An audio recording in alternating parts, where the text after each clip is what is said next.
dirigir o entrenar un equipo durante 9-10 meses es mucho más que lo que se ve en un partido, ¿no? O lo que se opina al ver un partido. Yo digo siempre esta frase: los entrenadores no entrenamos equipos, vivimos los equipos, ¿no? Y en el año 2001, con 23 años recién cumplidos, entró a formar parte de lo que hoy es Segunda FEP, de la LEP Plata, del equipo de Gandía. Con el paso de los años, y seguramente en eso también me he ido equivocando porque he ido quitándole respeto a la figura del entrenador, yo también. En la Segunda FEP no creo, tenemos un sueldo normal. En mi caso incluso era un sueldo este año normal tirando abajo. La situación es bastante lamentable económicamente en una liga ya como la Segunda FEP. Está muy mal pagado, y entiendo que de la LEP Oro, que también sé de muchos entrenadores en condiciones para ser una LEP Oro bastante mejorables, y yo ficho a través de dos personas que son las que contactan conmigo y son con las que yo diseño toda la plantilla, pero cuando llego a Zaragoza hay una figura por encima de ellos, pero resulta que no, que es la persona por la que pasa todo. Sin ninguna duda, la persona que más me ha influido en mi manera de entrenar y de ver el baloncesto fue Isma Cantor. Creo que es un trabajo precioso. Hola a todos, bienvenidos a Detrás de la Cancha Podcast. Hoy tenemos como invitado a un entrenador profesional que se dedica dentro del mundo del baloncesto profesional como entrenador. Hoy tenemos con nosotros Víctor Rubio. Hola, encantado Alex, encantado de estar aquí con vosotros. Un placer de tenerte aquí, esto es una gran oportunidad para este canal. Y bueno, Víctor, primera pregunta que te lanzo. ¿Crees que fuera del mundo baloncesto, qué es lo que la gente no valora del trabajo de entrenador profesional?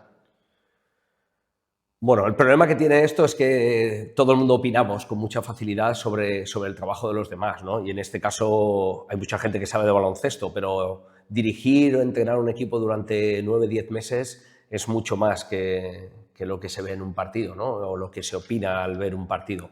Yo creo que hay un desconocimiento profundo de la labor del entrenador en muchas de las cuestiones diarias y semanales, y en todos los aspectos que no solo tiene que gestionar un entrenador, sino que tiene que asumir y tomar responsabilidades continuas, ¿no? Desde fuera todo se ve muy fácil, pero pienso que es un trabajo muy complejo y que evidentemente, como siempre reivindico, un trabajo que no todo el mundo puede hacer. Y en relación de la carga que tú decías, es más, lógicamente, carga psicológica, pero también afecta a la parte física. Cuéntanos un poco cómo es diríamos, el día a día de un entrenador profesional y qué tiene que aguantar en ese sentido. Bueno, evidentemente hay una carga mental muy grande, ¿no? Porque al final estás todo el día alrededor de... Yo digo siempre esta frase: los entrenadores no entrenamos equipos, vivimos los equipos, ¿no? Y esto supone estar 24 horas seguramente pendiente de todo lo colectivo, pero también de todo lo individual, ¿no? Y esto exige un desgaste físico-emocional muy grande. Al final estamos situados siempre dentro de una vorágine de opiniones, de versiones, desde el punto de vista del entrenador, de los jugadores, desde el punto de vista de la directiva, desde el punto de vista de los medios de comunicación, desde el punto de vista del aficionado. Es un desgaste continuo respecto a tu trabajo diario, a todo lo que has de gestionar. Dentro del equipo hay dos propios equipos, porque tienes a los jugadores, pero también tienes a tu staff. A todos tienes que hacerles sentir importantes, a todos tienes que valorarlos, a todos tienes que exigirles. Y ahí aparece también uno de los conceptos que yo también hablo y trabajo mucho sobre ellos, que es la famosa soledad del entrenador, ¿no? Dentro de todo ese rodeado de gente, la soledad del que toma responsabilidades, del que asume un papel de líder y con todo lo complicado que eso conlleva, ¿no? Y luego, evidentemente, eso se traslada, según cada uno y según la personalidad de cada uno, pues en diversas tensiones. Algunos son la espalda, otro es el estómago, el otro es... Pero evidentemente es un trabajo que desgasta, pero también al que estamos, creo que, bastante enganchados los entrenadores, ¿no? Es como una adicción a algo que nos mantiene continuamente en una tensión máxima.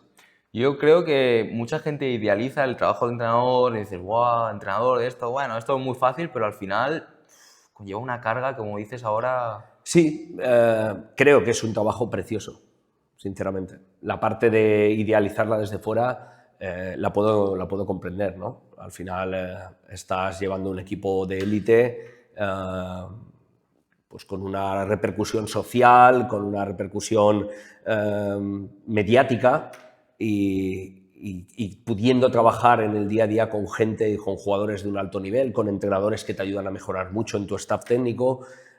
Creo que es una profesión en ese sentido, sí que considero que desde fuera se pueda ver como algo muy atractivo, pero como todos los trabajos tiene una parte negativa, ¿no? Y luego cuando llega el momento de la responsabilidad, el momento de la exigencia, todo el mundo te aprieta, todo el mundo te exige, todo el mundo quiere resultados ya, desde los jugadores individualmente a lo colectivo, desde la directiva a lo colectivo, desde el aficionado a lo colectivo. Todo el mundo piensa que este debería jugar más, aquel menos, ¿por qué pongo este, por qué quito al otro, por qué hemos dejado de correr? Es decir, es un trabajo en ese sentido donde has de tener muy claro qué quieres y qué buscas y en qué sentido estás funcionando, y tener paciencia y lo que digo, una personalidad fuerte para no dejarte manejar cuando las cosas no están yendo del todo bien, porque si escuchas a todo el mundo te puedes desequilibrar tú también. Siguiendo con este tema, porque me parece muy interesante, ¿tú crees que ahora el baloncesto actual, la figura del entrenador la tiene como antaño a lo mejor estaba un poco más, no idealizada como hemos dicho antes, sino muy respetada? Muy bien. Y ahora, como en el baloncesto de ahora actual, si algo falla, despiden al entrenador o lo señalan al entrenador. ¿Qué piensas respecto a esto? Creo que has dado con la palabra clave, que era la que yo te iba a comentar a raíz de ver la pregunta, ¿no? Que es la figura respetada. Creo que eso se ha perdido, pero no solo en el entrenador, lo vemos en los profesores en las escuelas, lo vemos en las fuerzas de seguridad del Estado, lo vemos en los médicos, en las urgencias. Se ha perdido muchísimo de ese respeto por la figura profesional, y más en el mundo del deporte, donde todo el mundo opinamos. Desde casa todos manejamos muy fácil el equipo de los demás o desde la grada, y no sabemos lo duro que es esto en ese sentido, ¿no? de la responsabilidad que conlleva y de que la persona que está ahí se le presupone evidentemente, y vas a un nivel determinado, que tiene unas capacitaciones que le habilitan perfectamente para ello, a todos los niveles, ¿no? Y se nos olvida un poco eso y perdemos rápidamente el respeto por esa figura. Hay un Antonio Maceiras, conocidísimo en el mundo del baloncesto y un referente en muchas cosas, dijo una frase una vez que la leí, se me quedó grabado ahí, que decía que el entrenador se sitúa concretamente entre la incomprensión del aficionado, la desconfianza del directivo, la crítica de la prensa y el egoísmo de los jugadores. Y ahí en medio estabas tú, ¿no? Vuelves a situarte en esa soledad del entrenador, rodeado de todas estas palabras: incomprensión, desconfianza, crítica, egoísmo, y tú tienes que luchar contra todo eso y convencer a todo el mundo de que el camino que tú estás queriendo marcar es el adecuado, ¿no? Como he dicho antes, no todo el mundo está preparado para digerir eso durante 9 o 10 meses, es un desgaste fuerte, pero al mismo tiempo creo que hemos acabado enganchándonos a esa adrenalina diaria de las subidas y bajadas, de los resultados, de lo que ocurre en el día a día, y creo que al final esa adicción nos lleva, bueno, pues a ser enfermos del baloncesto. 24/7 pensando Tal cual. el baloncesto. En relación a lo que estás comentando ahora, un entrenador, ¿cómo planifica esos 9-10 meses? Si le dan una rienda de un año o dos, ¿cómo se planifica? O cómo... Lo que quiero comentar en esto es por qué ahora mismo un entrenador te fichan en agosto, por ejemplo, en un equipo, y luego, a lo mejor a mitad de enero, con unos resultados bien, que a lo mejor la expectativa del club era un poco más alta o esa o menos, ¿por qué no permiten ahora mismo, no como antaño, darle una continuidad a ese Yo creo que, proyecto? como decía antes, aparte que se ha perdido cierto respeto por la figura del entrenador y que los propios directivos en muchas ocasiones valoran poco esa figura, creen que cualquiera, yo ya tengo a este y este jugador, por tanto, prácticamente cualquier entrenador. Aquí en España nos hemos pasado criticando figuras como Del Bosque o entrenadores que no están con el látigo todo el día en la mano porque, bueno, es que ya se gestionan ellos mismos la plantilla. Bueno, es que esto me demuestra un desconocimiento enorme de lo que supone la figura de un entrenador, ¿no? Creo que esa falta de respeto se ha ido sumando a otras, porque ahora ya las condiciones para el propio entrenador cada vez son peores, cada vez te sientes más debilitado en muchas cosas, los sueldos, no hablo en el altísimo nivel, ¿no? pero en casi todos los niveles hay gente entrenando por condiciones muy bajas, y eso debilita mucho la figura del entrenador, debilita mucho. Yo creo que más allá de incluso de ese tema económico o de cualquier otro tipo de gestión, creo que el propio directivo que contrata a un entrenador tiene que tener paciencia con él y tiene que exigirle en privado, pero apoyarle en público. Apoyarle de cara a los jugadores sobre todo, ¿no? Porque al final, si no, los jugadores terminan teniendo una sensación de que esa persona está ahí puesta, pero no es quien realmente dirige. Arriba hay alguien que nos paga, un presidente, un directivo X, y ese es el verdadero jefe del proyecto. Nosotros estamos aquí y en medio hay alguien que nos dirige mientras el de arriba quiera o nosotros queramos. Entonces, creo que esa debilidad a la que hemos llegado en la figura del entrenador no está permitiendo victorias a más largo plazo. Hace nada leía hay muchos estudios sobre esto, de la repercusión real a nivel de porcentaje que tiene cesar a un entrenador y si no haces cambios en la plantilla, cuánto de verdad aporta un entrenador nuevo. Y el porcentaje es mínimo de mejora.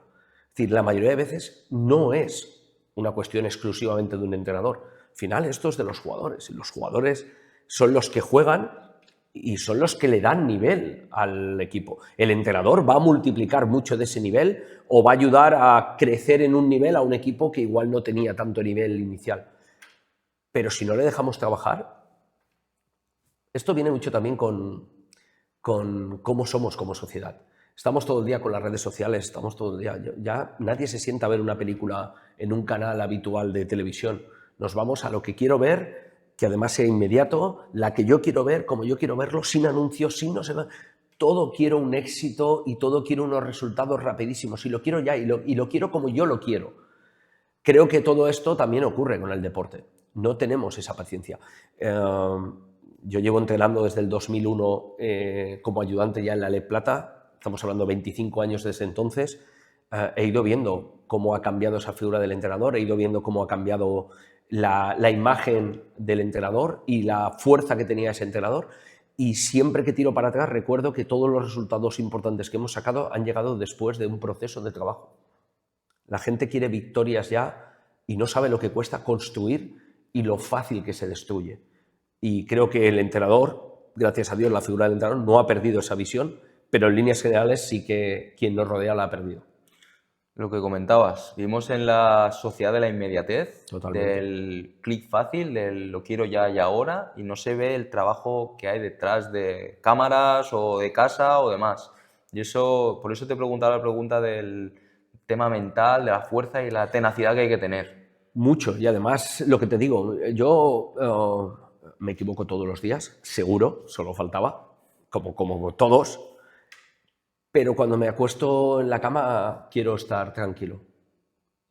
Sé que es fácil postpartido, voy a ir a la situación más clara, ¿no? Postpartido, alguien en la grada comenta que debería de haber puesto a este jugador o aquel, o deberías de haber cambiado, y seguramente tengas razón, pero es que desde la barrera o a posteriori todo se ve muy fácil. Hay que tomar la decisión en el momento. Y te puedo asegurar que solo me hace sentir mal cuando la he tomado sin meditarla o cuando te has equivocado sabiendo, no haciéndole caso a tu intuición que te decía que no tenías que haber hecho eso o que tenías que haber sido más valiente para hacer otra cosa, ¿no?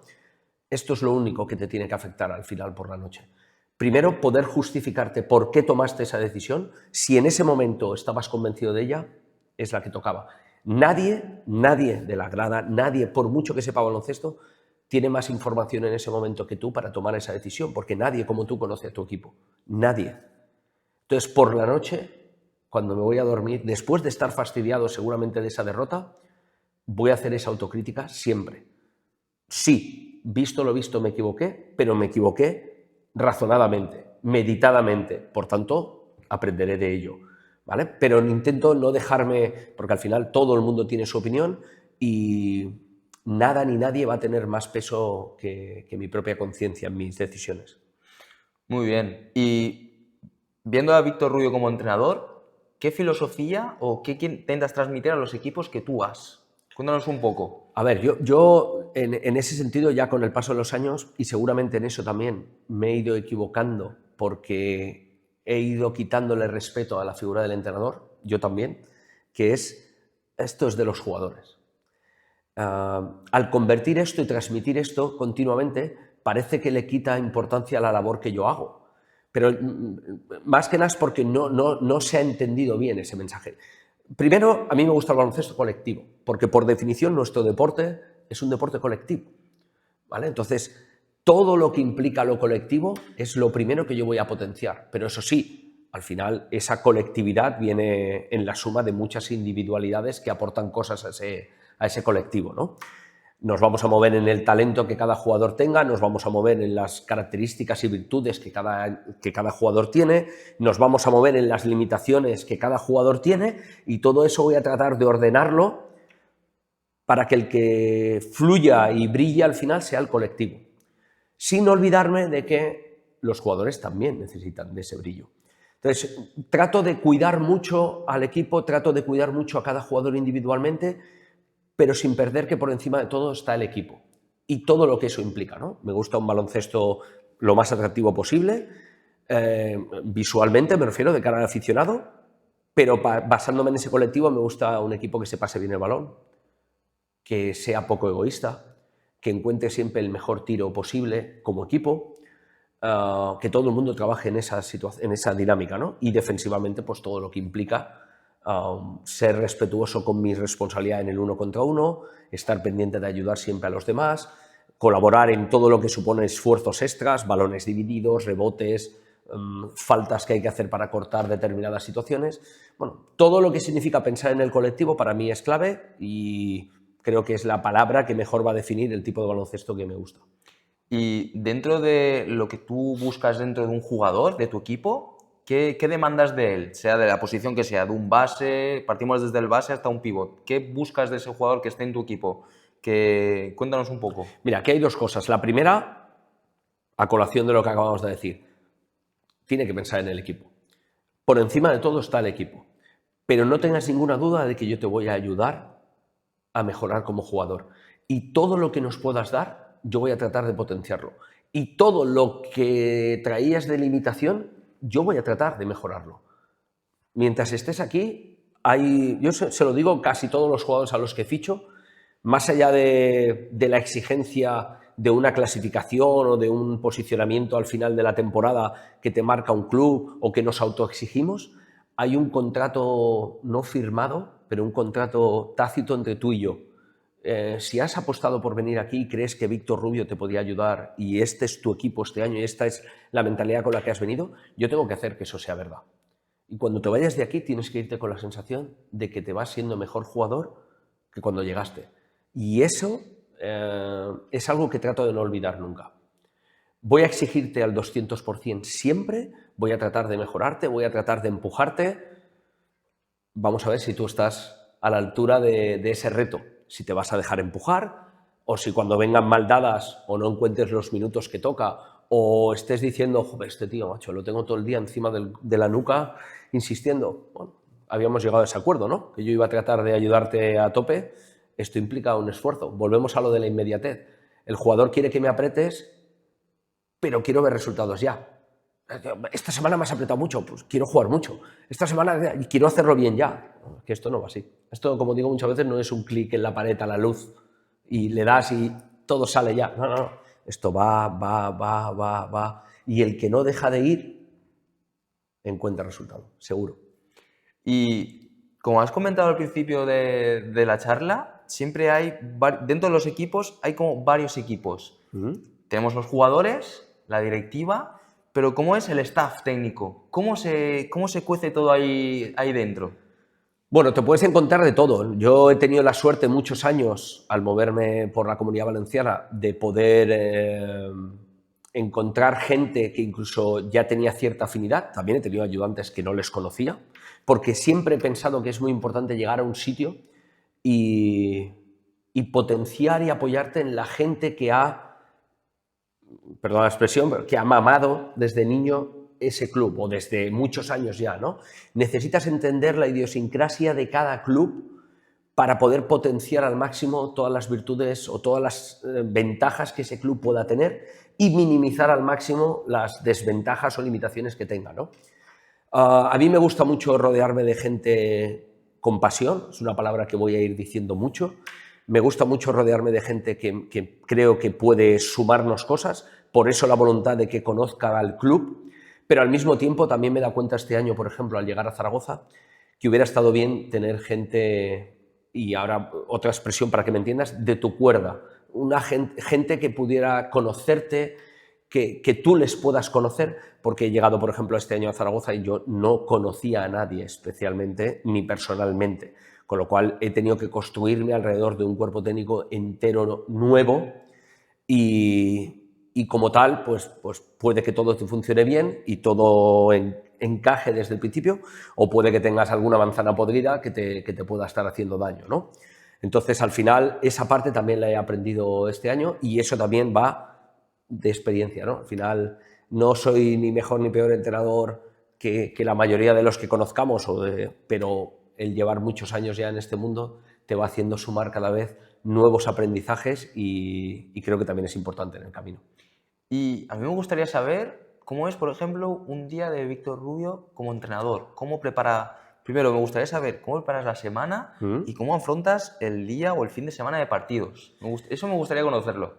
A ver, supongo que como te pasará a ti, que eres jugador y que has jugado también muchos años, estamos llenos de manías internas, o por lo menos en mi caso, ¿no? Yo estoy muy cerca de muchos TOC, de muchos trastornos obsesivos compulsivos en muchos de mis cosas del día a día, ¿no? Creo que eso, cuando lleguemos a la historia del finde, te contaré un poco más, ¿no? Creo que, bueno, la planificación siempre viene condicionada por dos motivos para mí. Uno, cuando has jugado la semana anterior, y dos, el estado físico y mental de tus jugadores en ese momento, ¿no? Y hablo del físico y del mental, porque puede ser que por temas de cargas físicas el equipo esté bien, pero tú percibas que llevamos muchas semanas de autoexigencia interna y mentalmente no ves al equipo fresco. Y otras veces al revés, ves al equipo con mucha voluntad, con mucha intención, pero no van las piernas y se nota que también esto te va a condicionar, ¿no? Eso por ahí. Este año he vivido una situación diferente porque hacía muchos años que no vivía exclusivamente profesional para el baloncesto solo. Entonces este año teníamos unas condiciones absolutas de profesionalidad, tenía toda una plantilla completa que nos permitía entrenar de mañanas. Ahora los equipos profesionales prácticamente están haciendo todo durante las mañanas, así que nosotros sobre las 9 menos cuarto llegaban al gimnasio, más o menos hasta las 10, y luego de 10 a 12 siempre teníamos pista.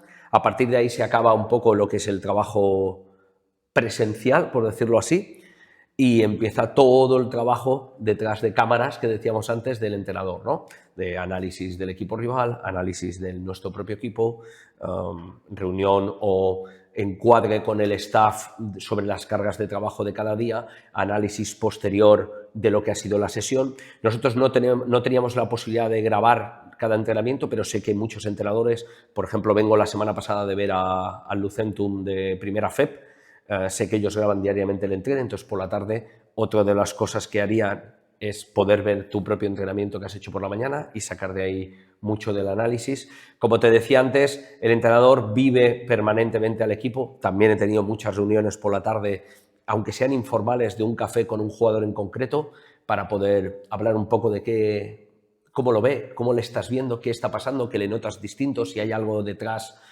Y eso significa vivir el equipo. Mi trabajo no acaba cuando pito y te sales de la raya del campo y hasta mañana no vuelves a entrenar. Es inviable esto si quieres ser un buen entrenador. Y bueno, la semana, como te digo, normalmente nosotros jugábamos domingos, hacíamos prácticamente la semana completa de entrenamientos, todas las mañanas. No hacíamos, en este caso que sí lo hace mucha gente, entrenar la mañana del partido, hacer algo de tiro. Nosotros lo hacíamos siempre el día previo, el día de partido solo era el partido. Y bueno, y luego dentro de mis rutinas de fin de semana, pues miles, tanto cuando viajamos fuera como cuando jugamos en casa. Pero creo que ahí está un poco definido el trabajo, ¿no? Creo que es muy importante cómo mesuras las cargas durante la semana para que llegues lo mejor posible al partido, que estés muy pendiente del estado anímico y físico de tus jugadores y de tu propio staff.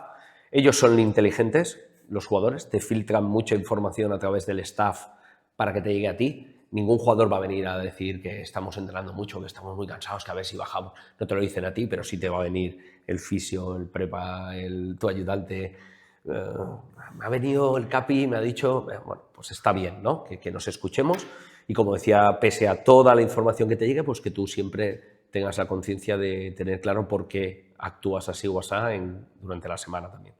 Y un día de partido, cuéntanos esas manías, cómo se prepara todo, cómo se levanta Víctor, hoy tal, hoy analizo esto, o como dices tú, cuando llegue X hora, miro esto un poco y ya... Sí, bueno, un día concreto de partido, de un domingo, para mí hubiera sido, intento bajar a pasear, liberar cuando me levanto.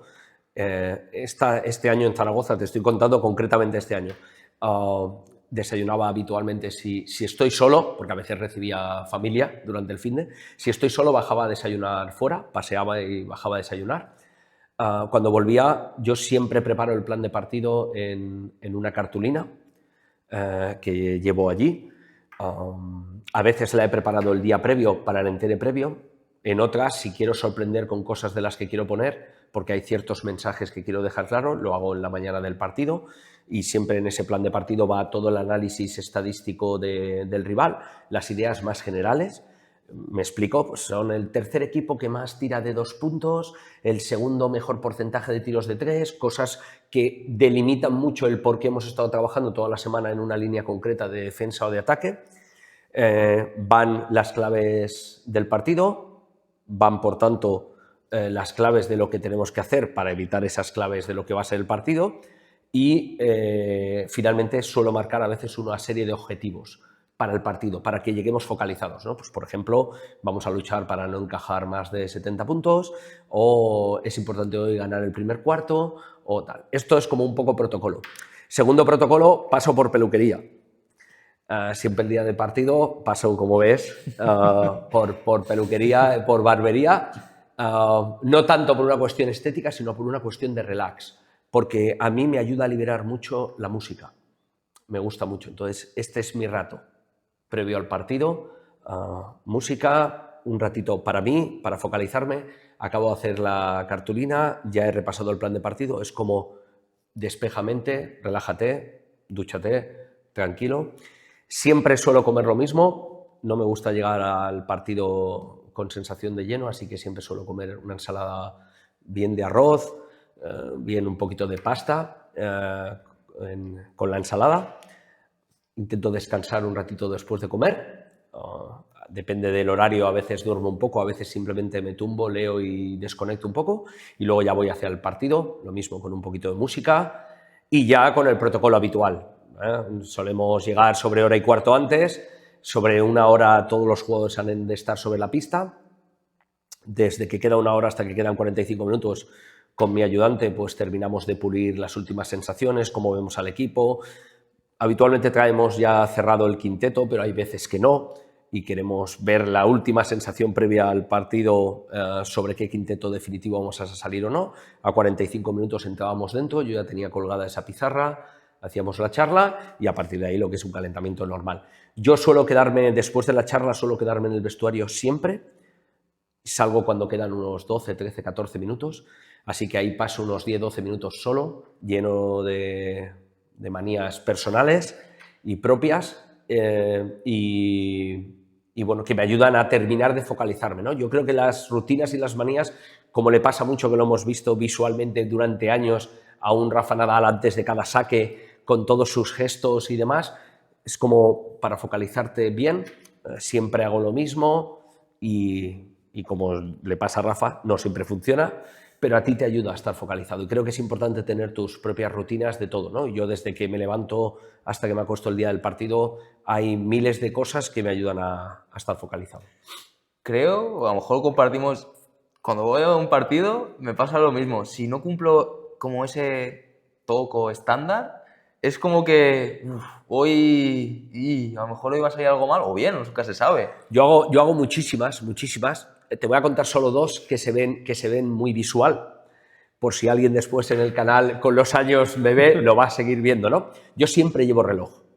Como ahora mismo, siempre llevo reloj y siempre lo llevo en la mano izquierda, exceptuando lo que dura el partido. Durante la duración del partido siempre llevo el reloj en la mano derecha. Y siempre arranco todos los partidos tocándome un un pequeño tatuaje que llevo aquí, que es en memoria de mi hermano, que falleció en un accidente, y para mí es como conectarme también con él en la previa, justo mientras se está haciendo el salto inicial de cada partido, siempre estoy cogido a eso, ¿no? Son dos de las manías muy visuales que se ven, aparte de no darle la mano derecha a nadie durante la presentación, yo no saludo a nadie con la mano derecha nunca, no le doy nunca la mano al quinteto, cosas de ese tipo que son tonterías personales de cada uno, pero que te ayuda a estar focalizado para el partido, ¿no? Dentro de muchas más, pero ahí hay algunas que son muy visuales y que creo que nos ayudan, como tú decías, a protocolarizar un poco el día.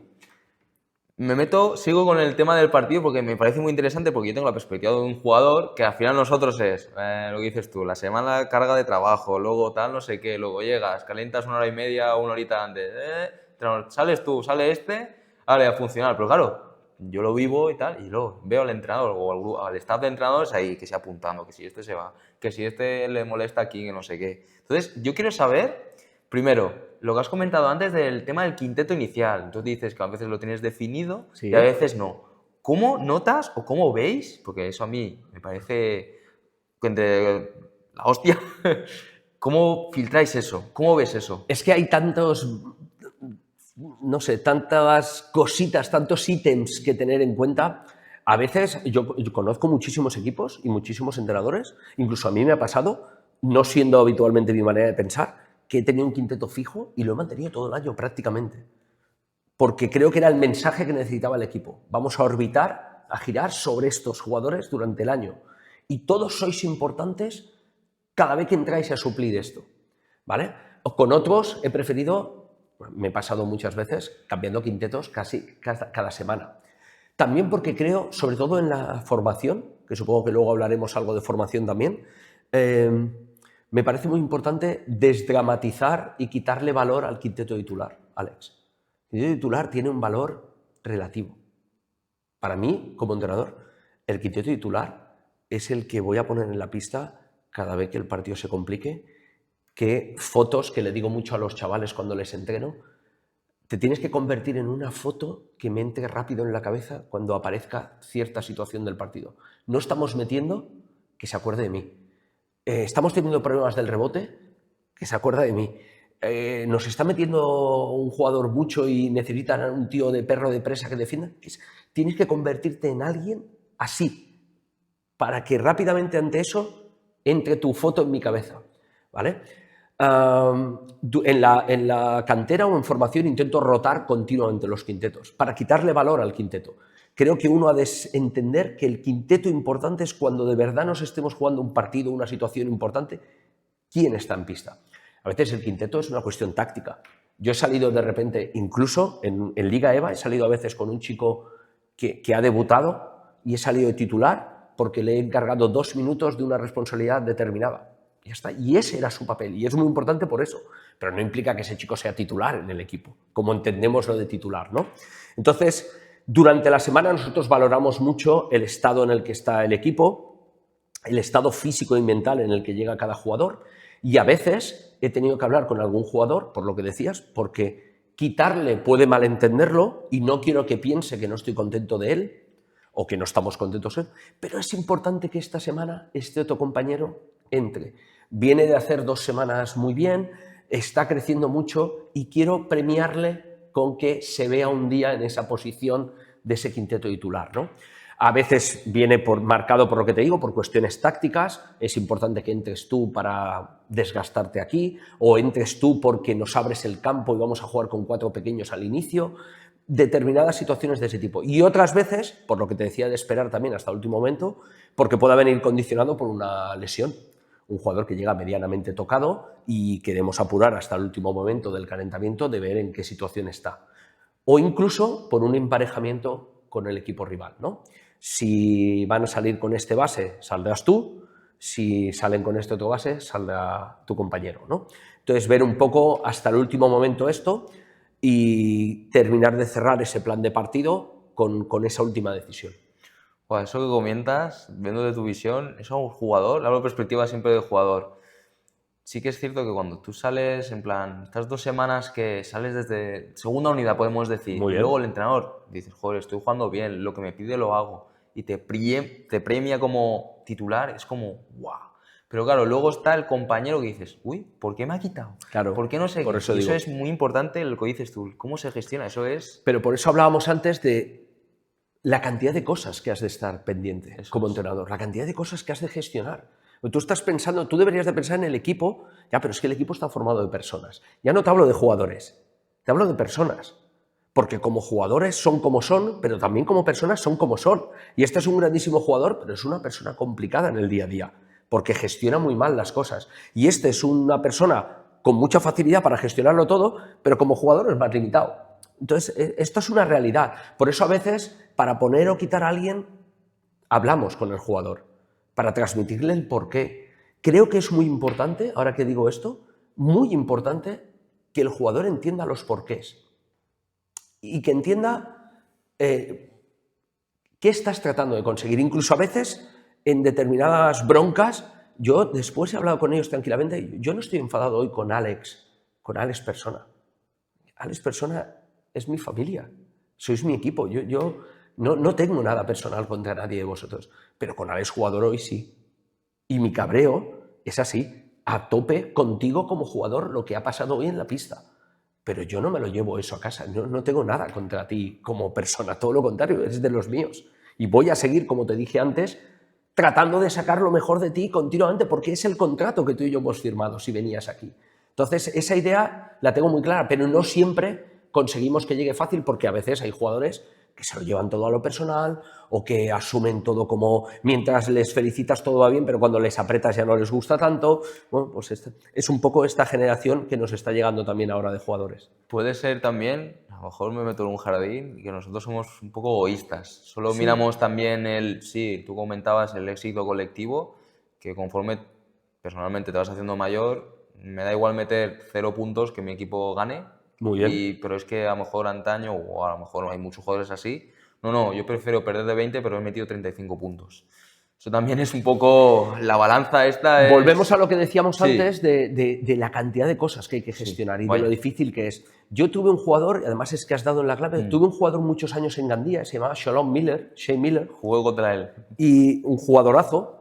Y él en los últimos años, después de haber sido un americano con una trayectoria increíble, de haber sido reconocidísimo en la LEP Oro, en la LEP Plata, después de haber ganado dinero, de haber sido un referente en todos los equipos donde había estado, al final solo me decía, solo quiero ganar. ¿Qué tengo que hacer para ganar? ¿Hoy tengo que hacer 0 y coger 18 rebotes? ¿Hoy tengo que hacer 3 faltas yo? Las voy a hacer. Esto es, pero eso le pasó a los 40 o a los 40 años, ¿no? Cuando eres joven, todos queremos ganar, pero quiero ganar y yo estar bien. Y mientras yo estoy bien y vamos ganando, esa es la burbuja mágica. Pero ¿qué ocurre cuando empezamos a ganar sin que yo esté bien? ¿O qué ocurre cuando no ganamos pese a que yo esté bien? Al final esto va del colectivo. Está claro que hay una parte egoísta que yo también trato de cuidar, ¿eh? Voy a poner un ejemplo tonto, pero mira, este año nosotros teníamos un jugador en Zaragoza que se llama Jonathan Zhao. Era nuestro americano y durante una serie de partidos consecutivos estaba haciendo números espectaculares, de 20 y pico puntos por partido. Vale. En 2 de esos partidos, en esa racha, en 2 de esos partidos, me acuerdo uno de ellos, llevaba 23 puntos, me parece, 23 al descanso. El partido se rompe, lo íbamos ganando de no sé cuánto, tal, y era una jornada en la que jugábamos domingo, miércoles, domingo. Esto ocurre en el primer domingo, claro, sabes lo que te viene por delante, que es un jugador referente y clave para ti, y no lo pongo ni un solo minuto en el último cuarto, que podía haber ampliado, al final metió 29, podía haber ampliado a 30 y no sé cuántos. Es que esto hay que cuidarlo también. Fui después a hablar con él y decirle, sé que para ti es importante, sé que si te dejara todos estos minutos seguramente estarías liderando la liga a nivel anotador y que precisamente mis decisiones no te están dejando hacerlo. Pero confía en mí. Jugamos miércoles, jugamos domingo, va a llegar tu momento, vas a liderar al equipo en todo, ya lo estás haciendo. ¿Es importante terminar como máximo anotador? La liga, evidentemente a nivel personal, lo puede ser. pero que termine siendo el segundo o el tercero, siendo un gran compañero de equipo y ayudándonos a crecer y permitiendo y entendiendo que ahora tu compañero es el que ha de sumar, esto te convierte en otro tipo de jugador en tu primer año en Europa de cara a una carrera que espero que sea muy larga para ti, ¿no? Todas estas cosas, hablarlas y demás, sí, el jugador te puede decir que sí, pero por dentro decir, sí, sí, pero narices. A mí ponme que yo estoy aquí para jugar. Entonces, esos egos, esas necesidades son las que hay que cuidar a veces. Y no es fácil. Vaya. Porque al mismo tiempo, disculpa, Sí. hay un compañero que también quiere entrar a jugar. Y también lo has de cuidar. Porque el día que él no esté, porque esté con una lesión, vas a tirar del otro y el otro te va a decir, ah, ahora te acuerdas que estoy aquí, ¿no? Es difícil. Es lo que iba a comentar justo, Difícil. Buah. Y yo quiero saber, ya finalizando tema de gestión de semanal, ¿cómo es mis 40 minutos dentro de un partido? Sé cómo son. ¿Cómo es de un entrenador o cómo son los tuyos? Esos 40 minutos ahí, tal. ¿Cómo se vive? Bueno, creo que tratando de fluir, anticipando, se viven muchos tipos de partidos. Hay partidos que tienes la sensación de que llevas tú la sartén por el mango desde el principio y que todo lo que va pasando más o menos lo tenías previsto, va controlándose, reaccionas bien con el rival, a los cambios, a los parciales, al marcador, y se va dando la situación del guión de partido que tú buscabas, pero hay otras veces, literalmente, que te pasas 40 minutos yendo detrás del marcador y yendo detrás de tu oponente, continuamente. Vas reaccionando a lo que va ocurriendo porque en ningún momento encuentras un quinteto en pista o un líder en pista que te permita girar alrededor de él para ver si nos conectamos al partido, ¿no? Esa es la peor. Ese es el peor sentimiento de los 40 minutos cuando no tienes nunca la sensación de estar gobernando tú lo que está pasando. Después, por en medio, trato de escuchar mucho a mis ayudantes. Les exijo siempre que no se guarden nada. Lo que hablaba antes de la conciencia, no se pueden ir a dormir esa noche diciendo, wow, esto se lo tenía que haber dicho, mira que lo pensé, que teníamos que habernos puesto en zona. No, eso no te puede pasar. Tú has de decírmelo todo, has de vivir en el partido como si fueras tú, qué tú harías, y venir y decírmelo, y asegurarte que te he escuchado. A partir de ahí, evidentemente, es responsabilidad mía. Si te escucho y te hago caso, moriré con tu idea. Si no te escucho, o sea, si no te hago caso, que escucharte te he escuchado, porque considero que no, moriré con la mía, pero moriré yo. Y tú habrás hecho tu trabajo bien, ¿vale? Después, muy atento al equipo, muy atento a los jugadores, a las necesidades, tratando de compensar momentos, qué quintetos continuamente han funcionado bien, qué quintetos no han funcionado, o qué conexiones buenas, en qué momentos del partido estoy encontrando ventajas, con qué jugador las estoy encontrando, con qué jugadores están encontrando ellos ventajas respecto a mí, qué está pasando con el arbitraje, qué está pasando con las sensaciones del ritmo del partido, me interesa que siga acelerado, quiero frenarlo, quiero acelerarlo, dónde nos está haciendo aguas el equipo rival, en qué situaciones concretas del juego estamos llegando tarde, nos falta que nos activemos, tengo que activarles en el siguiente tiempo muerto, estamos demasiado activados, tengo que relajarlos. Creo que es muy importante nuestro equilibrio mental, ¿no? Tengo una foto muy chula que guardo con mucho cariño de la última Final Four de ascenso a Le Plata que jugué con Giria, en la que, me acuerdo además en el momento, metemos un triple a falta de 1 minuto 10 y prácticamente era la típica sensación de la canasta que te mata el partido, ¿no? Lo acabas de meter, vas a ganar, el equipo rival pide tiempo para las últimas situaciones, pero tú tienes la sensación de que en ese momento del triple hay una foto que está captada donde todo el banquillo está saltando literalmente, detrás de nosotros estaba nuestra afición, están todos saltando, está mi cuerpo técnico saltando y solo hay una persona impasible, como si no hubiera ocurrido nada en ese instante, que en este caso era yo, ¿no?, el entrenador, y creo que está bien que nos mantengamos equilibrados, aunque internamente lo estés celebrando, o lamentablemente en otras situaciones te notes que se te escapa el partido, te notes hundido. Creo que la transmisión continua de equilibrio al equipo has de jugarla. Si estamos muy arriba, tú has de mantenerlos, si nos venimos muy abajo, tú has de subirlos, ¿no? Creo que esto también es importante. Pero se vive mucho, yo termino los partidos muy agotado normalmente, y creo que eso es bueno también. Claro, al final, es que son tantos detalles que os tenéis que fijar. Nosotros al final, ¿sabes? Juega, el entrenador me ha dicho que haga esto, estos ajustes, no sé qué, ahora esto, porque al final Yo muchas veces veo tiempo muerto, lo que dices tú, broncón en el sentido de Sí, sí, sí. espabilar, no sé qué, o al revés, o calma, que vamos a estar, no sé qué. Y los ajustes que hacéis ahí entre medio, joder, es que yo como jugador, a lo mejor como base en mi posición, digo, joder, lo veo, pero es que es increíble. Luego también es como a lo mejor me equivoco, es una partida de ajedrez contra el otro entrenador. Totalmente. Y es todo el Totalmente. rato, te muevo la fichita, que no sé qué, te como, que no sé qué, como que te gano el terreno. Eso es, para mí, Totalmente, y además por eso desgasta mucho, ¿no? Porque estás continuamente anticipando.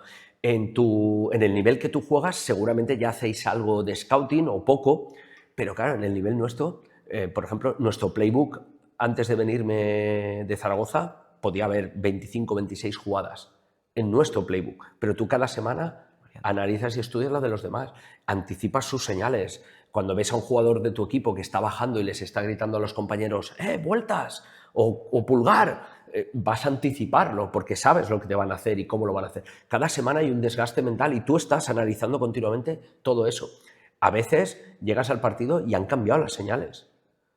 Y la misma jugada la llaman de otra manera y hasta que lo localizas y reaccionas y llega el primer tiempo y chicos, su cuernos es pulgar de toda la semana, vamos a estar activos, o tú mismo lo cambias, o ahora vamos a salir en zona, pero no es una zona real. Cuando den 2 pases pasamos a hombre. Continuamente es esa partida de ajedrez. Incluso a veces cediendo determinados parciales, que yo le llamo, y además es que me ha gustado mucho la analogía, porque yo la utilizo mucho esto de la partida de ajedrez, ¿no? A veces concedemos ciertos parciales porque sabes que necesitas darle descanso a ciertos jugadores, aunque ahora que yo ganaba de 14 te me pongas a 7, que sería como regalarte un alfil o un caballo en un momento dado, pero sé que a la larga voy a volver a ganar la partida, aunque ahora pierda alguna ficha, ¿no? Pero necesito recuperar a estos jugadores físicamente o poder hablar con ellos para el último cuarto llegar mejor, ¿no? Es una partida de ajedrez continua, lo que te decía, es un desgaste grande. Mentalmente has estado en la previa, has estado en el durante y te vas al después del partido durante mucho rato, pero es esa adrenalina que es adictiva y que nos mantiene enganchados ahí. y antes de tocar el tema de la formación y cómo fueron tus inicios, me gustaría saber, que lo has comentado antes, el tema económico. ¿Cómo se mueven Corquilla? Si nos puedes comentar, o ¿se puede vivir de un entrenador profesional? ¿Se puede ir bien? ¿O cómo es el tema del salario? En mi caso no. En la segunda FEP no creo. Tenemos un sueldo normal. En mi caso incluso era un sueldo este año normal tirando abajo, pero era una apuesta personal en la que yo quería salir un poco de mi zona de confort, quería salir de la Comunidad Valenciana especialmente, ¿no? Verme fuera viviendo y entrenando, abrirme a ese mundo, aunque lo he hecho relativamente tarde para todos los años que llevo entrenando, pero bueno, siempre prioricé a mi familia y ahora a mi hijo es mayor, ya puedo permitirme moverme y por ese sentido, por esa situación, acepté seguramente pues, unas condiciones que tampoco ayudaron a que mi figura fuerte como entrenador se viera de cara al club y de cara a los jugadores. Al final es un entrenador que no les va a pesar poder cortar, ¿vale? Con lo cual, lo que te decía antes, de que yo tampoco he colaborado muchas veces a que esa figura del entrenador se viera lo fuerte que se tiene que ver. Pero, como te digo, una horquilla de un sueldo bastante medio bajo en la segunda FEP. Sí que hay entrenadores que se moverán cerca de los 2.000, otros se mueven cerca de los 1.000, otros se mueven, la mayoría, pues en la zona intermedia. Y ya si nos vamos a ligas menores, que he entrenado muchos años en Liga EVA y demás, pues evidentemente eso va para abajo y muy mal pagado, porque además yo he entrenado igual en la Leporo cuando entrenaba que al junior hace 3 años que entrené al junior preferente de Gandía. La exigencia es la misma, vivo al equipo igual y te preocupas igual y te exiges igual. Y por tanto está muy mal pagado y entiendo que del Aleporo, que también sé de muchos entrenadores en condiciones para ser un Aleporo bastante mejorables y luego de ahí hacia arriba pues evidentemente estamos hablando de la élite absoluta y se gana mucho más y se puede vivir mucho más. Yo este año vivía con un sueldo, como te decía, medio bajo por 9 meses. Ya no te cuento cuando dividas eso entre los 12 que tiene el año, porque tengo la mala costumbre de seguir comiendo los 3 meses que no trabajo, sigo comiendo y pagando facturas. Entonces, cuando lo divides, evidentemente no es si no fuera por ciertas situaciones personales que me he podido permitir en este año, la situación es bastante lamentable económicamente en una liga ya como la segunda FEP. Muy bien, y cortando un poco la entrevista, no sé si chicos habréis fijado, aparte de las típicas tazas que tenemos detrás de la cancha, tenemos aquí una cajita. Esta caja es del primer patrocinador del canal, son de alfajores, Grandora Alfajores, y también han tenido un detalle con nuestro invitado. Nos han dado una cajita para nuestro invitado, para Víctor. Oye, pues nada, muchísimas gracias. Son... Madre mía, mal regalo para mí con lo que me gusta a mí el dulce. Bueno, oye, pues muchísimas gracias a Alfajores Artesanos. La verdad que lo agradezco muchísimo, me lo voy a disfrutar y además contento de que sea justo en el día que yo vengo, pues que aparezca el primer patrocinador de este podcast y bueno, que sean muchos más. Y gracias. Gracias. Y nada, os dejaré las redes sociales y página web de Grandora Alfajores, por si queréis hacer algún pedido o algo, son caseros, pero a tope. Bueno, Víctor, volviendo un poco a la entrevista, a la charla, me gustaría saber un poco tus inicios, tema de formación, ¿cómo das inicio a Víctor Rubio Coach? Pues mira, yo empiezo a entrenar relativamente pronto, aún era junior y entrenaba ya al infantil del club. A chicos a los que les llevaba 5 años. Empecé prontito a entrenar, me gustaba mucho, me iba sintiendo entrenador en los últimos años de jugar. Es más, paralelamente a eso dejé de jugar luego muy pronto. En mi segundo año senior ya pasé a entrenar al equipo nacional de Primera Nacional del que el año anterior era jugador. O sea, empecé a hacer... Es más, ese año hubo una época en la que era entrenador-jugador con ellos y ya te digo, muy pronto. Y ya dije, mira, como jugador tenía unas claras limitaciones físicas, con mi 1,70 si llega apurado, ya no iba a jugar a un buen nivel, entonces, pero como entrenador iba viendo que me gustaba, que me sentía cómodo y que los resultados iban llegando, ¿no? Entonces ya tengo muy pronto, a los 22 ya estaba llevando el nacional. Y a los 23 me llega la oportunidad que me cambia la vida, que es en mi club, en el Gandía. El primer equipo deja de tener al ayudante que traía, el ayudante había sido mi entrenador muchos años también, me propone como posible ayudante nuevo del equipo.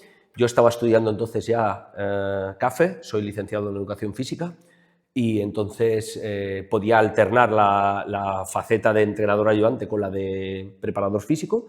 Y en el año 2001, con 23 años recién cumplidos, entró a formar parte de lo que hoy es segunda FEP, de la LEP Plata, del equipo de Gandía. Y ahí arranca lo que es mi vida luego profesional, ¿no? Antes de eso había entrenado prácticamente todas las categorías del club, siempre masculino, esto también lo digo. No he tenido la fortuna de poder trabajar con un equipo femenino, así que es algo que tengo un pendiente por ahí. Pero pasé por todas las categorías masculinas del club, todas, desde benjamines hasta senior. En mi club, además, fui coordinador de la cantera, fui preparador físico de la cantera, fui chico mopa en mis inicios solo por poder estar cerca del banquillo y de escuchar cosas cuando era jugador del club, en los años en que Gandía estuvo en primera división. La verdad que fue un lujazo y, bueno, así arranca todo. Con mucha voluntad de aprender, con muchas horas perdidas, se lo insisto mucho. Luego he sido profesor muchísimos años de los cursos de entrenador, tanto de la Federación Valenciana como ahora que colaboro con Elite Sport, en la academia que da los cursos. Soy profesor hace muchos años y se lo digo a todo el mundo. Hay que invertir tiempo y dinero si hace falta, pero hay que invertir tiempo. Yo iba a todos los clinics posibles, iba a un montón de campus, tenía contactos, hablaba con un montón de entrenadores, veía un montón de entrenamientos, cogía... Y ahora encima los jóvenes lo tienen mucho más fácil, solo tienen que darle a un clic y aparecen 780.000 páginas de vídeos, pero también de información escrita, de podcast, de lo que sea, hablando de baloncesto. Pero tienes que invertir tiempo de formación. Yo lo hice muchísimo y me gasté muchísimo dinero en formarme. Y entré, como te digo, al primer equipo relativamente pronto y luego pues ahí fue una masterclass, ¿no? Fue un máster increíble en poco tiempo, cómo te vas poniendo al día de todo, gracias también a la suerte que tuve de que el primer entrenador fuera una persona como Isma Cantó, referente en la Comunidad Valenciana, entrenador muchos años de alto nivel y después, incluso después de Gandía, del famoso equipo del Dorna, del equipo femenino del Valencia Basket, con el que llegó a ser subcampeón de Europa. Y tuve la suerte de tener un primer entrenador que me facilitara mucho mi crecimiento, me permitiera ser proactivo, me permitiera tener protagonismo, me permitiera cederme minutos en los entrenamientos, me permitiera proponerle cosas, y ese sí que fue verdaderamente la suerte de mi vida, poder trabajar con alguien que me permitiera crecer. Podemos decir que es como el que te dio el siguiente paso. Por supuesto, Isma Cantó. Es más, ahora estoy trabajando en mi reciclaje en muchas cosas, necesitaba también eso, porque yo estuve 7 años de ayudante de Isma Cantó tanto en Le Plata como en Le Poro. Ese 7º año termina en el año 2007, perdón, y desde entonces yo no he sido ayudante de nadie. Del 2007 al 2026 me he reciclado diariamente a base de ver baloncesto, a base de ir a ver entrenamientos sueltos, de tener conversaciones, pero no he vuelto a trabajar con nadie. Entonces, no, sin ninguna duda, la persona que más me ha influido en mi manera de entrenar y de ver el baloncesto fue Isma Cantó, y sobre todo también por su manera de ser y de facilitarme ser a mí. Y dentro de esa labor de que estabas en el cuerpo técnico de ese Gandía, digamos, top, Sí. en esa época Gandía sigue siendo referente en la Comunidad Valenciana de baloncesto, junto con Giria, que luego comentaremos también. Aparte de eso, ¿tenías a lo mejor otros pinitos de entrenador, o algo, por ejemplo, en la federación o algo así, podemos decir? Sí, bueno, ¿te refieres a yo hacer Sí. cosas? Sí, luego estuve, después de esos años de acabar la Le Poro y demás, en el 2009 la federación contacta conmigo para la posibilidad de ser seleccionador de la Comunidad Valenciana. Estuve dos campeonatos de España con la selección valenciana cadete masculina, y también a raíz de ahí se abrió la posibilidad desde ahí se instauró el tema de los cursos, se le quiso dar un cambio muy grande. La verdad que estuvieron muy bien esos años los cursos de entrenador, se hacían muchos cursos. Ahora ya se hace mucho menos porque el tema online ha cambiado mucho todo, pero entonces se daban muchos cursos. Se creó una especie de equipo de trabajo donde había 4 o 5 personas que eran jefes de sus áreas. Trabajé con gente muy potente, yo era el responsable de todo el área de táctica de los cursos de la Comunidad Valenciana, y por encima había un coordinador, en este caso Israel Sanchís, pero trabajé con gente top, como Samuel Valle, como Ferran Pizcueta, como Fernando Calatrava, el árbitro de ACB, que era el responsable de todo el área ay, se me ha ido el nombre, y Raúl que estaba también como responsable de los cursos y del área de arbitraje. Y la verdad es que, bueno, fueron unos años muy chulos, 2 como seleccionador, casi 6 o 7 como profe de los cursos y responsable del área de táctica, y estuvo muy bien porque me permitió también esos años poder condicionar de alguna manera la formación o hacia dónde queríamos que el baloncesto valenciano fuera, ¿no? Al final definías mucho de los cursos, de la temática de los cursos, de qué se iba a hacer. Di infinidad de clinics en diferentes ciudades y a diferentes clubes, y creo que esa parte fue bonita pues eso, para enfocar un poco a mucha gente o condicionar a mucha gente hacia qué tipo de baloncesto pensábamos que teníamos que dirigirnos, ¿no? como comunidad, ¿no? Y bueno, me sentí muy partícipe de eso y muy orgulloso de formar parte de la historia de todos esos años de formación para muchísimos clubes. Siguiendo con esa estela, luego, ¿cómo sigues? ¿Primer entrenador? Sí, después, bueno, como te decía, ya si entramos en esa parte, estuve esos años de ayudante. Mi último año de ayudante pasa por la dimisión de Isma. Me tengo que quedar los últimos 7 partidos de Le Poro jugándonos. En ese momento que dimite estamos en descenso. Quedan 7 jornadas, hay que tratar de salvar al equipo. Tengo 29 años entonces y me quedo al borde, o sea, me quedo dirigiendo un equipo de primera FEP. Nos fue muy bien. el equipo reacciona, seguramente también buscado por esa marcha de Isma, ¿no? Que consideraba que había que dar un cambio. Ganamos 5 de los últimos 7 y salvamos al equipo, y eso supone mi renovación para el año siguiente, así que arranco como primer entrenador en la Leporo. Ocurre de todo, por desgracia no sale nada bien la apuesta, y bueno, dimito antes de Navidad, dimito fruto de la sensación de responsabilidad, de que es mi club de siempre y que no, bueno, pues que creo que hay que darle un cambio a esto.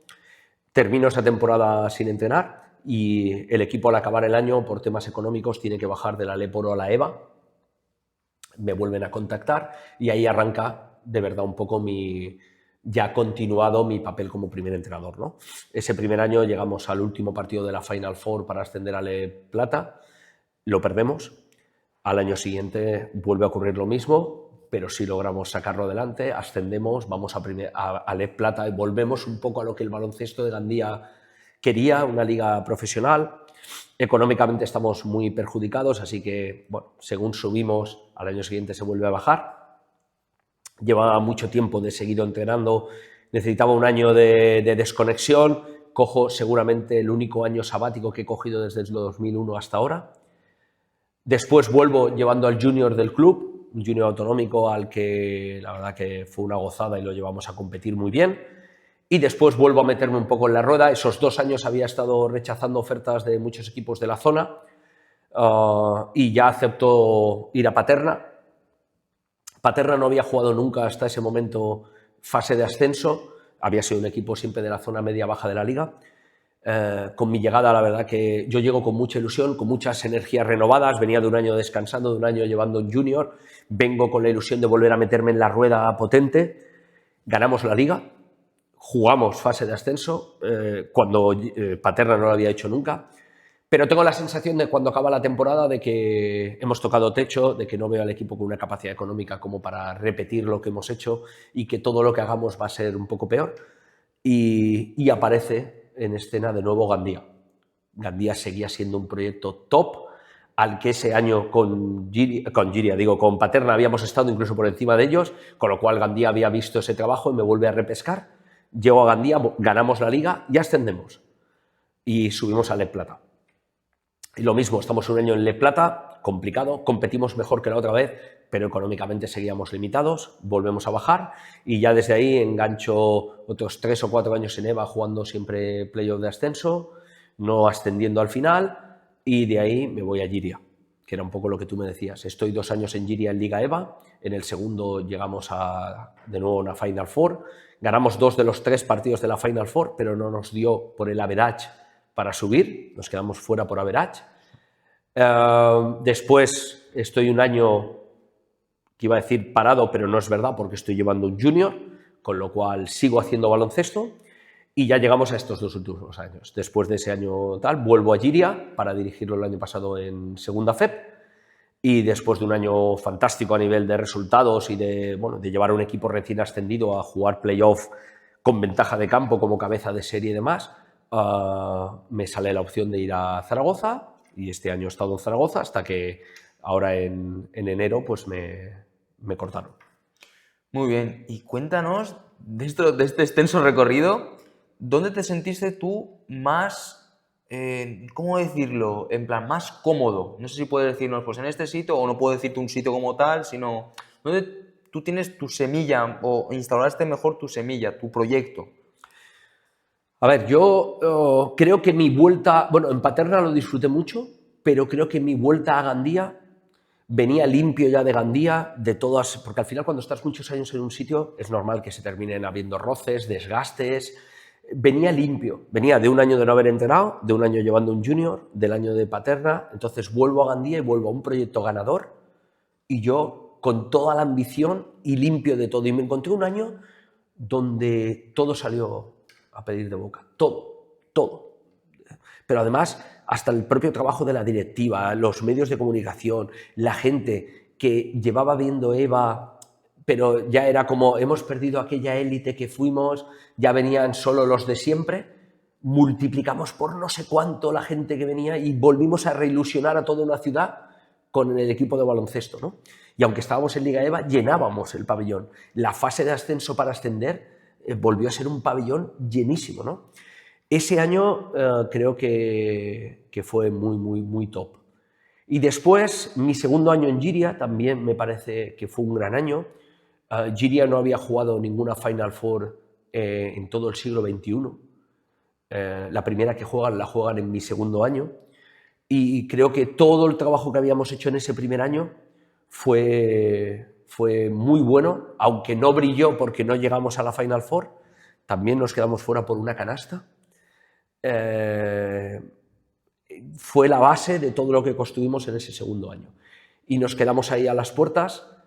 El desgaste personal era grande porque no me dedicaba solo a eso, entonces yo tenía mi trabajo, tenía mi familia y todos los días iba desde Gandía a Giria, son 100 kilómetros, 100 y 100, después de tu jornada laboral, de tal. Entonces, 2 años seguidos fue no subiendo, pues necesitaba parar, pero no se desligó nunca nuestra conexión y luego nos llevó al año pasado, donde creo que la primera vuelta también fue algo increíble lo que hicimos, ¿no? Ganar 11 de 13 partidos en la primera vuelta, un equipo recién ascendido, y codearte con presupuestos que fácilmente, como podía ser Ibiza, fácilmente te triplicaba o cuadruplicaba a nivel presupuestario, creo que fue muy bonito, aunque luego se ensució mucho la segunda vuelta y el sabor que nos dejó, por lo menos a mí, fue lamentablemente muy triste. Siguiendo, a ver, yo seguía estos temas de ascensos y este buen fruto y buen trabajo debido a que los hermanos Rivas, yo los conozco y por redes sociales los veía y joder, y no parabais, era un bucle y win, y Sí. era una locura. Y la verdad que eso era pues muy gratificante poder ver ese trabajo, como te explicas tú, que de esa semillita que comentábamos, cómo la has estirado hasta el final y has podido como encontrar tu seña de identidad. Y volvemos a lo de la paciencia. Todo llegó después de varias temporadas. No es... Giria me lleva para intentar jugar Final Four porque no lo han hecho, porque quieren darle un salto al proyecto y no se consigue en el primer año. Pero llega en el segundo. Y en el tercero llega el ascenso. Y ahora ya es el segundo año que están en Le Plata. Todo se tiene que ir formando. No podemos acelerar procesos muchas veces. Tienes que confiar en que la persona que has traído, si de verdad creías que era la persona, tienes que dejarle trabajar. Y creo que eso requiere tiempo. También comento, como hemos hablado detrás de cámaras y demás, Gandía y Giria son clubes decanos en nuestra comunidad. O sea, yo, por desgracia, no existía, pero haciendo un poco de research en tema de básquet, Giria, Gandía eran equipos top. O sea... Para mí es un orgullo haber sido su entrenador muchos años, ¿no? En Gandía muchísimos, 10, 12, 15, no lo sé. En el primer equipo, ya te digo, bien de ayudante y bien de primer entrenador, no sé.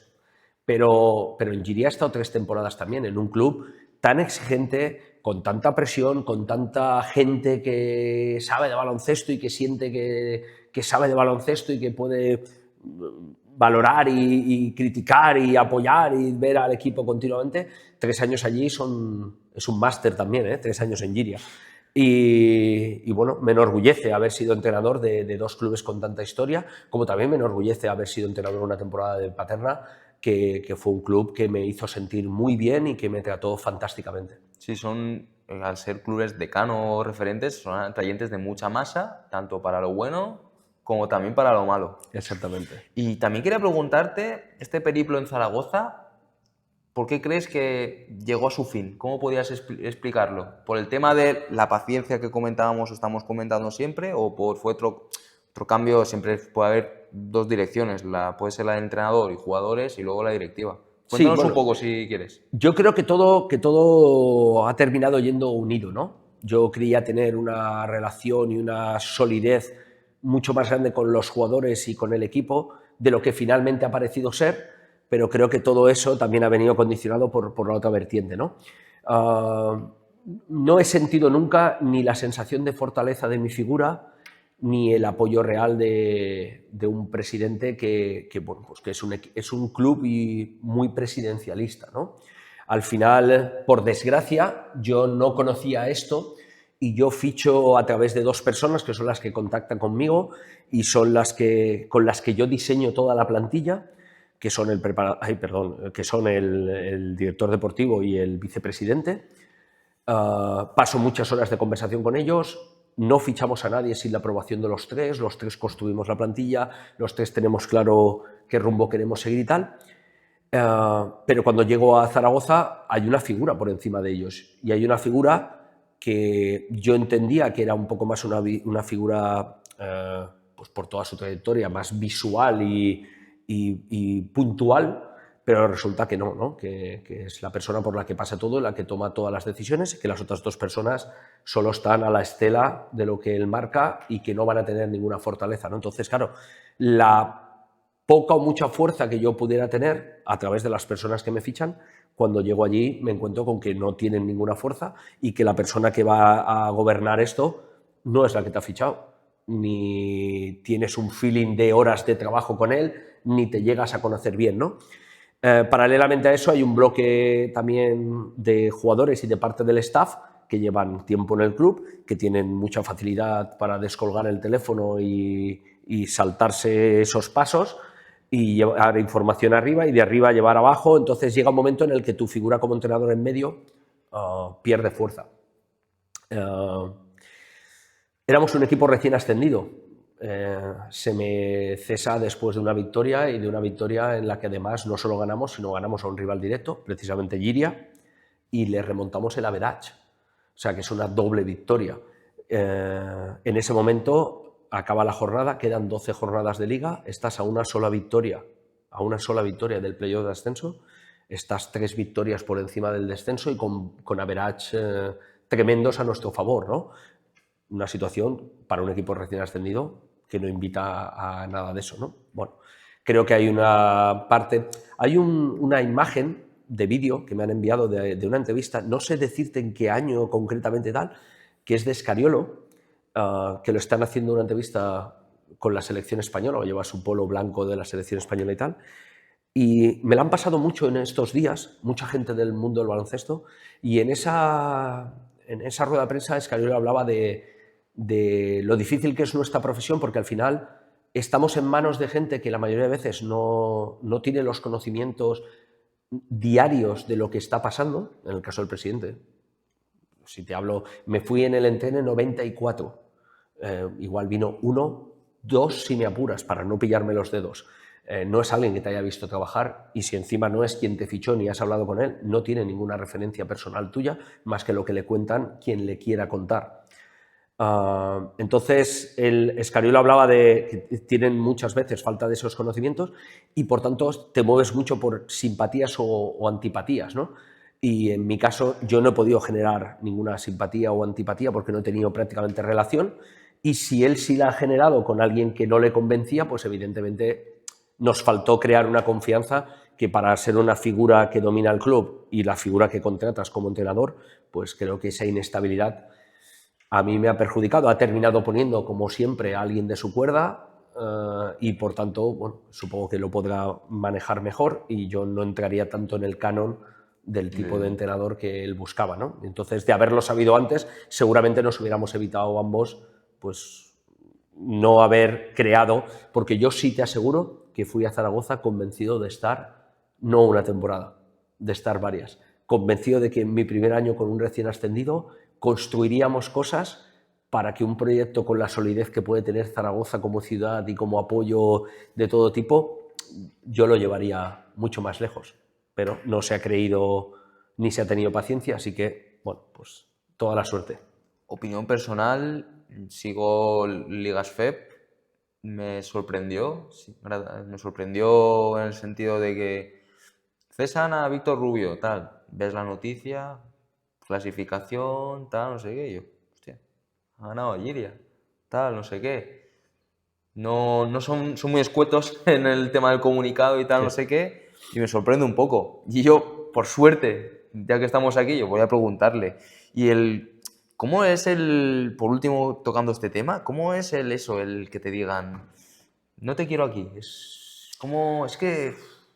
Hombre, nunca es agradable, a nadie nos gusta que nos echen de nuestro trabajo, ¿no? Yo creo que ahí hay varias cosas que analizar, ¿no? Ahí es donde más tu conciencia ha de estar tranquila. porque si no es un momento dañino, ¿eh? Es un momento que puede afectarte mucho a tu autoestima, no solo personal, sino a tu autoestima profesional, ¿no? Seguro que he hecho muchas cosas mal. Soy un trabajador y seguramente algunas decisiones, seguro, pero mi conciencia está tranquila. He sido una buena persona, he sido un buen profesional, nadie puede decir que yo no haya trabajado y no me haya dejado todo.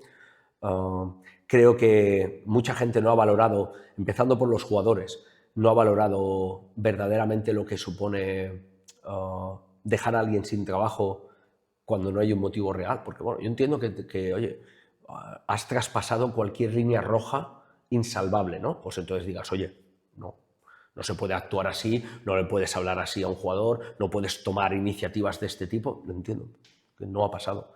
Entiendo que si llevas no sé cuántos partidos sin ganar, es que no ha pasado.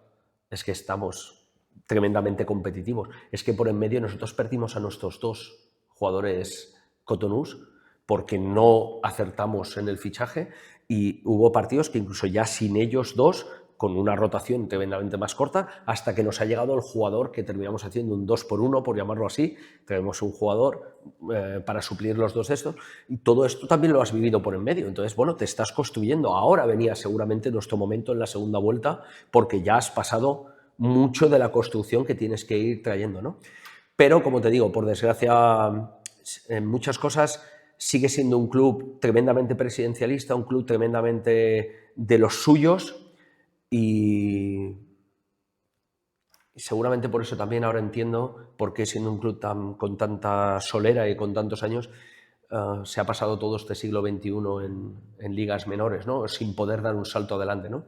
No terminan de desbloquear el seguir anclados al pasado, y creo que no es el camino de construcción futura. No alcanzan el siguiente nivel, que podemos decir en otros clubes que ahora mismo están...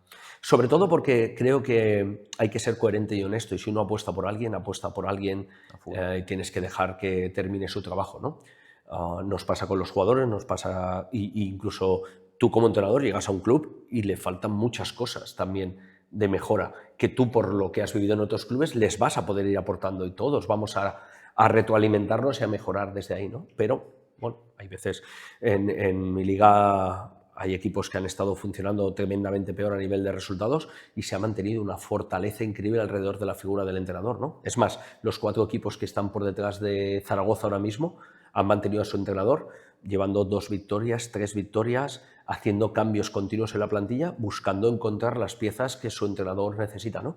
En este caso, bueno, se mantiene el jefe del equipo, que es el presidente, y han prescindido de la figura que ponían allí para intentar dirigir un poco, ¿no? Y bueno, pues ahora veremos si tenía razón en hacer esos cambios o no.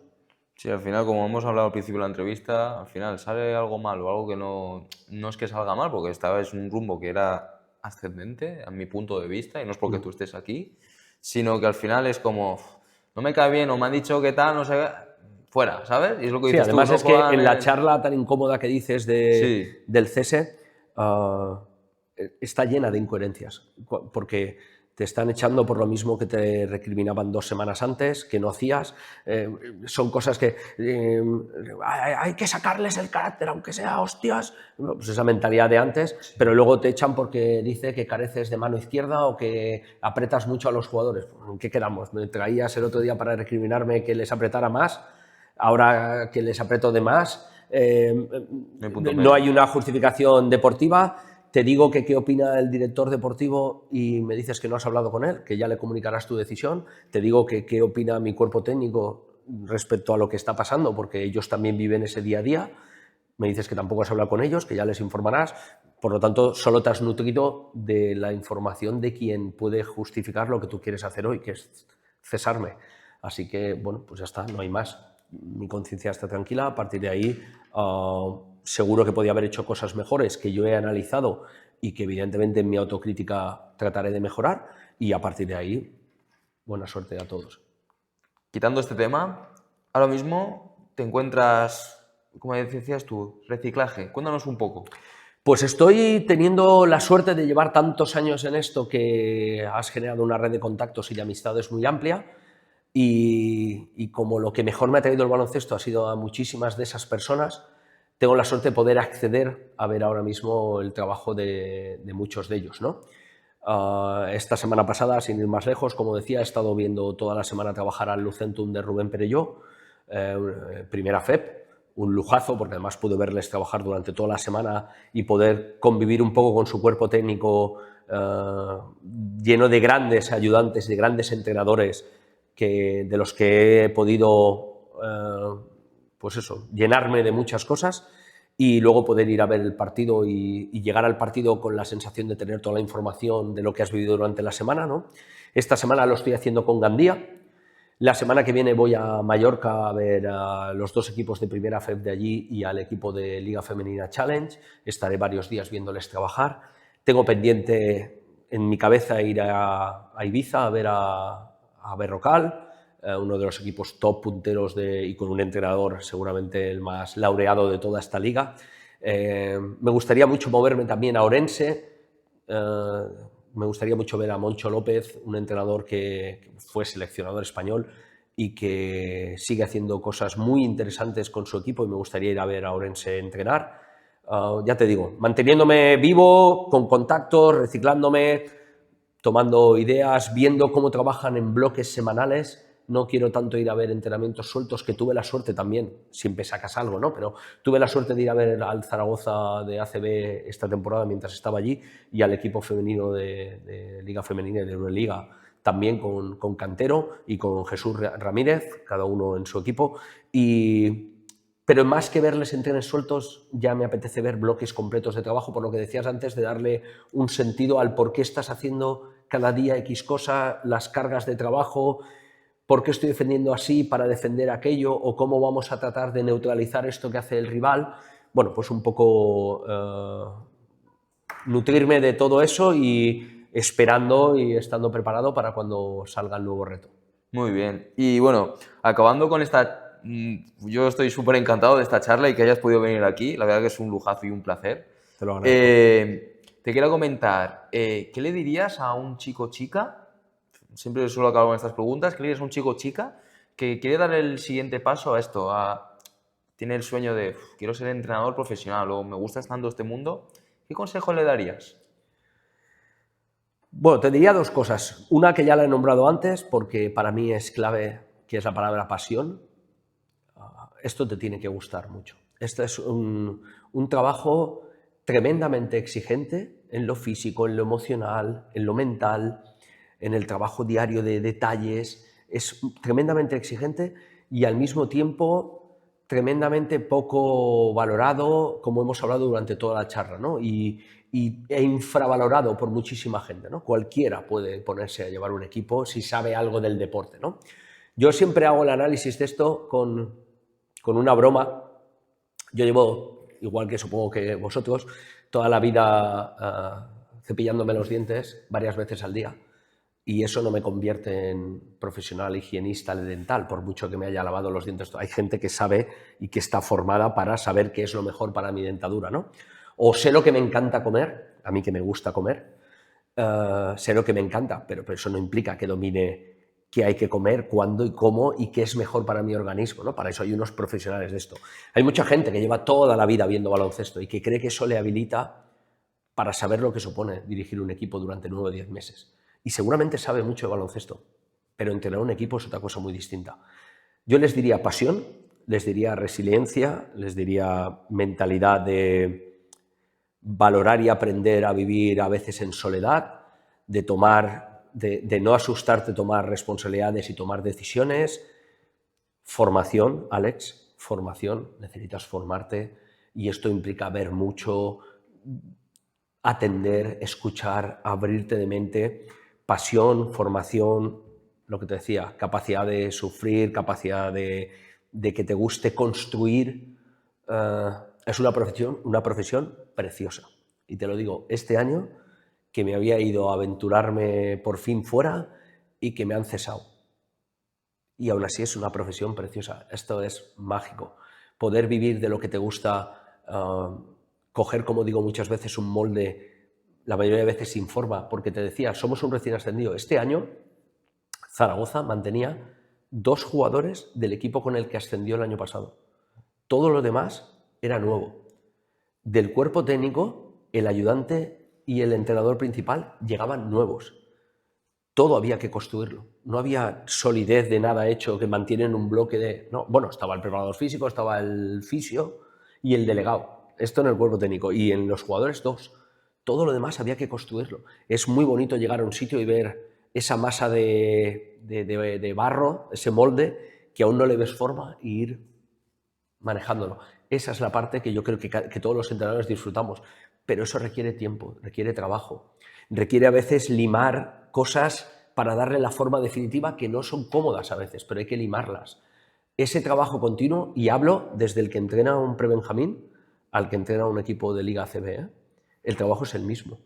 Es de construcción, es de mejora, es de exigencia, es de atender a lo que necesita cada uno de los miembros de ese equipo, sin olvidarte que por encima está el equipo. Precioso, pero hay que estar preparado, ¿eh? Desgasta mucho, recompensa poco externamente y por tanto te has de nutrir mucho de lo que tú sientes haciéndolo. Bueno, pues un consejazo, la verdad. Pues nada. Y algún jugador, me quería preguntar, de toda tu trayectoria, dime si puede ser, a lo mejor dirás uno, es que te dirías miles o tal, pero dime un jugador o alguien que te haya marcado en tu carrera, que digas, es que este tío es la hostia, o así en plan... Mira, como soy tan de equipo, te diría jugadores que me han marcado no solo por su nivel de juego, sino porque entrañaban todos esos valores que creo que un jugador tiene que tener. Uno de ellos lo hemos hablado antes, que era Shalom Miller. De Miller aprendí mucho. Cuando llegué a entrenarle, él es mayor que yo, con lo cual siempre tuve un jugador mayor que yo como entrenador y eso me hizo aprender mucho de él también. Encima le pillé ya en sus años en los que ya su trayectoria era más que sólida y ya solo quería ganar y por tanto él me ayudó mucho a ganar y me ayudó mucho a construir una mentalidad buena como entrenador. Y otro jugador que también me marcó mucho en ese sentido, aunque solo le entrené 2 años, pero lo había conocido desde fuera mucho tiempo, es Vicent Fauvel, el base y capitán muchos años de Giria, que creo que encarna todos y cada uno de los valores que un deportista tiene que tener. Dentro y fuera de un vestuario, dentro y fuera de la pista, jugar a más, jugar a menos, como compañero, cuando era titular, cuando no jugaba, conmigo pasó por todas esas fases y en todas fue absolutamente profesional y creo que eso es lo que también ha propiciado que yo tengo muy pocos jugadores que pueda decir que a día de hoy son amigos, ¿no? Pero no por nada, sino porque al final también es una relación de exigencia que cuando acaba pues mantienes buen talante y buen trato con muchos, te diría que la inmensa mayoría, gracias a Dios, pero que pueda decir que tengo un contacto más de amigo, que nos escribimos para preguntarnos por las familias, son muy pocos, ¿no? Te diría, casi en la Comunidad Valenciana, te diría Vicent Fauvel, te diría Chimo Ródenas, en su momento Shalom Miller, tengo jugadores que aprecio mucho y tengo muy buen trato, pero casi te diría que pocos más. Vicent, Chimo han sido jugadores que han transmitido eso siempre. Y por eso precisamente creo que ha podido trascender nuestra relación profesional después a una relación personal. Muy bien. Y la última pregunta que te iba a lanzar, dinos, ¿qué invitado te gustaría que viniese a este canal y contase pues, su vida, su trayectoria o lo como has hecho tú hoy? Bueno, lo primero es que me he sentido muy cómodo, así que gracias de antemano por todo esto. Invito a los que voy a nombrar se animen porque se van a sentir seguramente igual de cómodos, pero a mí se me ocurre gente de por aquí de la zona, creo que sería muy interesante poder hablar, como nombraba antes, con Rubén Perelló, un entrenador que empezó de ayudante y llegó a ascender con el Lucentum a la ACB y que ha estado muchos años metido en proyectos de Leporo. Creo que es muy interesante la figura de Rubén Burgos, otro exjugador que termina siendo entrenador y que también ha conseguido grandes logros. Está por ahí las figuras de Juan Maroto también, ayudante del primer equipo del Valencia Basket. Hablo siempre de gente que empezó abajo y que les he conocido como en mi caso, entrenando ligas menores, pero que han llegado a la élite. Y como jugador de élite absoluta, es jugador y figura clave, creo que un Nacho Rodilla o un Víctor Luengo podían ser figuras también muy atractivas, ¿no? Así que ahí lanzo algunos nombres. Pues invitaciones más súper mega lanzadísimas. Y Víctor, muchísimas gracias. Un placer. En serio, un placer que incluso hayas podido venir aquí y a poderte entrevistar. Para mí eres como de esos entrenadores, estos personajes en el buen sentido, como referentes de la Comunidad Valenciana, y ha sido un lujazo que hoy pudieses venir aquí con charlar conmigo. Pues nada, seguiré vuestro canal, seguiré vuestro podcast, no dejéis de hacerlo, hay que apoyar todo lo que signifique hablar de baloncesto y transmitir lo que nos gusta, y enhorabuena por todo este trabajo, sé la pasión que hay detrás y sin ninguna duda que sepas que eso es lo que me hizo venir. Cuando alguien está motivado con hacer estas cosas en beneficio de este deporte tan maravilloso. Así que gracias. Muchas gracias y bueno, chicos, nos vemos en el siguiente episodio. No olvidéis suscribiros, darle like para que podamos traer a referentes y entrenadores, jugadores profesionales como en este caso Víctor. Un saludo.